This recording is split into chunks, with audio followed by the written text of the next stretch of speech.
What is coordinated transportation? Transportation coordination refers to two or more agencies working together to achieve more efficient, higher quality service in an increased capacity. The process of coordination encompasses a very broad range of activities. Significant benefits have been achieved throughout the country in transportation coordination projects of varying sizes, scales, and goals. The process can be as simple as the creation of agreements to refer customers to other agencies or the formation of purchasing groups. However, coordination can also involve complicated efforts such as sharing vehicles and trips, information, training, and administrative functions. Regardless of the complexity of specific programs, though, at its core, coordination is about people working together to improve services. Coordination efforts usually begin at the local level and are usually citywide or countywide programs. In recent years, though, an increasing emphasis has been placed on coordinating transportation services across entire states. The United We Ride initiative, for example, is a federal interagency program that supports states and their localities in developing coordinated human service delivery systems. This CD-ROM was produced through the United We Ride grant project and is itself an example of increasing efforts to encourage coordination. Statewide coordination programs emphasize providing a seamless transportation experience across the state to facilitate inter-city travel. These programs focus on standardizing customer access procedures, coordinating passengers, and streamlining financial accounting. Coordination efforts can generally be classified into three levels, determined by their depth and level of formality. These three levels are communication, collaboration, and consolidation.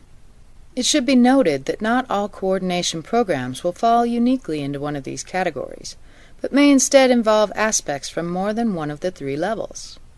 It may be helpful to think of transportation coordination as a continuum, representing depth and formality, with each of these levels representing a benchmark on that continuum.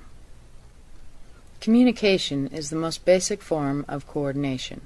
With respect to transportation coordination, communication can be defined as people informally working together to achieve common goals.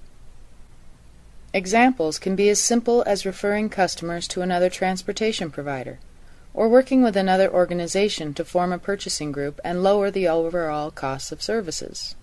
This level of coordination is very flexible due to the lack of any formal processes. The second level of coordination, collaboration, is the level perhaps most associated with the term coordination.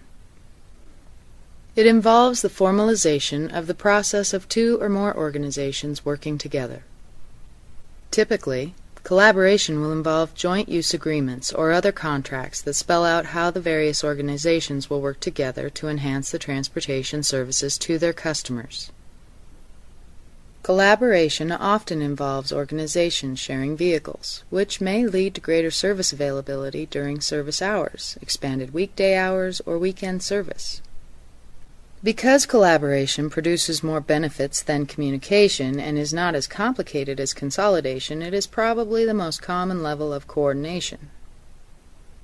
The third level, consolidation, is the most complete level of coordination. This level occurs when two or more organizations merge their resources for the benefit of all participants. Consolidation usually occurs by organizations giving their resources to an umbrella organization and then contracting with that organization to provide services to their customers. As you can imagine, consolidation is probably the most complicated level of coordination. The key benefits of coordinated transportation revolve around providing services with greater efficiency. Examples of these benefits include increased efficiency, increased ridership, lower costs, increased access to funding, and the freeing up of staff time for other tasks. Perhaps most importantly, these benefits all translate into an increased quality of living for the transportation disadvantaged. They provide for increased access to work, medical treatment, shopping, and recreation. With the benefits of coordinated transportation, there also comes a set of unique challenges.